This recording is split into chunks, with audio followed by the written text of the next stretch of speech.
এই প্রশ্নে বলা হয়েছে ৭০ কেজি ভরের বস্তু একটি লিফটের উপর স্থির অবস্থায় আছে। লিফটের ঊর্ধ্বমুখী ত্বরণ 2 মিটার পার সেকেন্ড স্কয়ার হলে বস্তুর উপর মেঝে কর্তৃক প্রযুক্ত বল কত?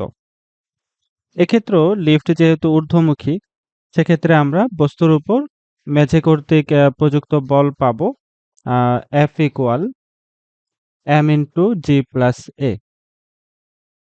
তাহলে এখানে বস্তুর ভর দেওয়া আছে 70 কেজি, m এর মান 70, এরপর অভিকর্ষ ত্বরণ হচ্ছে 9.8 এবং বস্তুর ত্বরণ এখানে দেওয়া আছে 2 মিটার পার সেকেন্ড স্কয়ার। তাহলে এখান থেকে আমরা যদি ক্যালকুলেশন করি তাহলে মেঝে কর্তৃক প্রযুক্ত বল পাচ্ছি 826 নিউটন।